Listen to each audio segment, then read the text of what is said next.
It was December 24, 1999. Join me in the story of the hijacking of Indian Airlines Flight 814. There were 191 people on board, of which 176 were passengers, and the rest of the 15 was the cabin crew.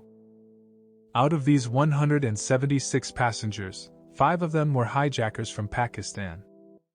The 5 hijackers had traveled from Pakistan all the way to Nepal and planned a big sketch to hijack Flight 814.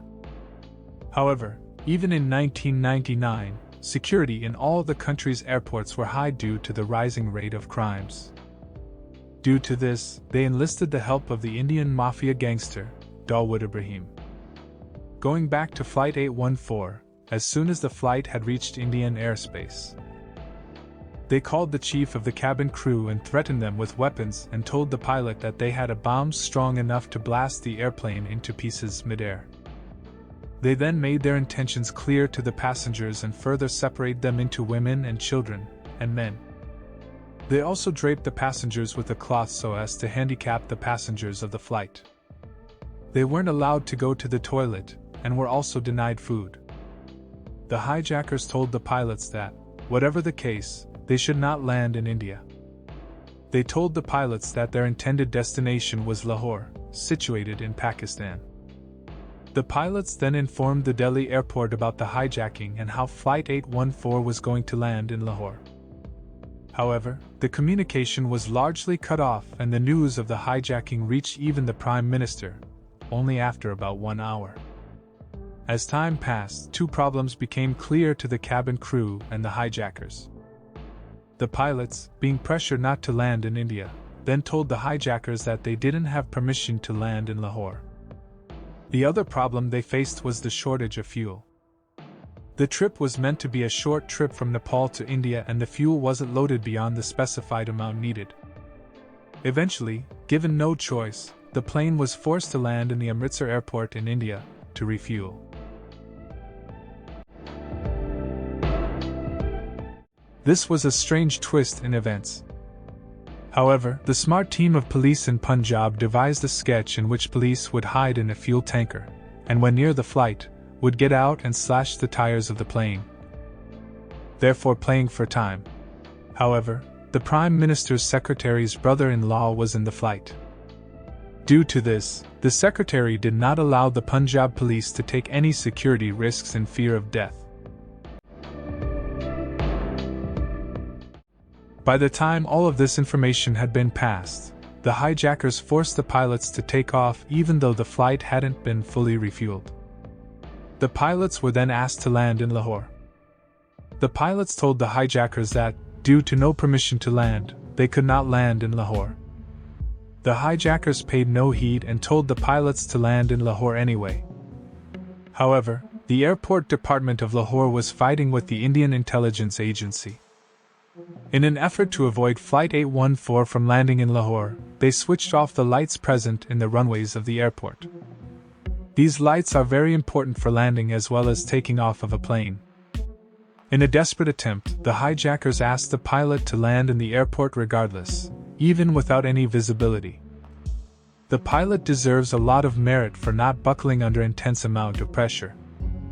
The pilot, with no visibility, almost landed on a road close to the airport but maneuvered at the last minute, going back to the skies.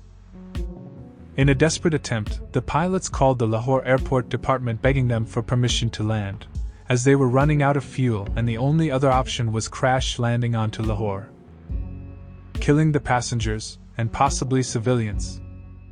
Finally getting permission, and with the lights on, the plane landed safely. After refueling, the hijackers further asked the pilots to fly across the Persian Gulf to Dubai. After reaching Dubai safely with permission and cooperative authorities, the hijackers let 26 passengers of 176 passengers out of the airplane, but not before stabbing one to death and wounding several others. After refueling in Dubai for the 3rd time that day, the hijackers further asked the pilots to land in the Kandahar airport, Afghanistan. During 1999, most of Afghanistan, including the Kandahar airport, was controlled by Taliban. The flight was immediately encircled by Taliban military. It was later found that this was in an effort to protect the flight from possible attacking from the Indian military.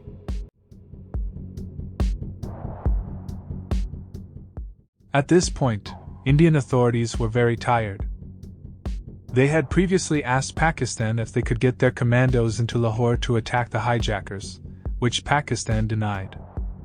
They had also asked Pakistan to let them negotiate with the hijackers to let some passengers off, which Pakistan further denied. They further asked the Dubai authorities if they could launch an attack using their commandos, which Dubai also denied. However, they finally got a break when the flight landed in Kandahar.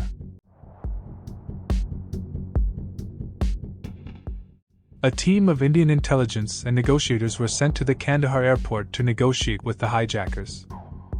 Finally, the intention of the hijackers was revealed to the Indian authorities.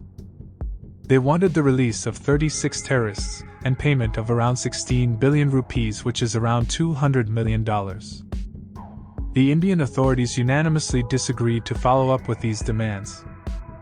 Taliban, acting like a middleman, told the hijackers to drop the money and, after negotiation, the hijackers' demands were to release just 3 prisoners. The Indian authorities further tried negotiating with the hijackers.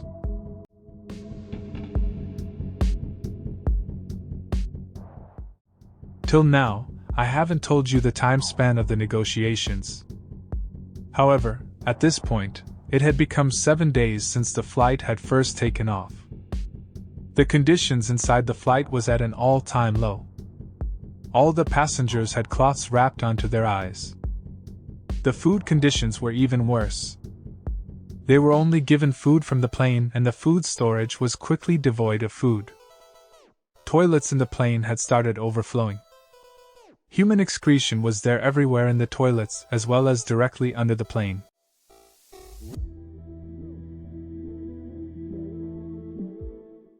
Finally, with no other option left, the Indian government concluded the negotiations on the 31st of December 1999. They flew the 3 terrorists out to Afghanistan and handed them over. After the passengers were released and the terrorists were handed over, the hijackers, who are part of an Islamic jihadist group, were not arrested by Taliban but were driven to the Afghanistan-Pakistan border, to Quetta, situated in Pakistan. The 3 prisoners released were Masood Azza, Ahmed Omar and Mushtaq Ahmed, all linked to bombings, kidnappings and efforts to liberate Kashmir from India.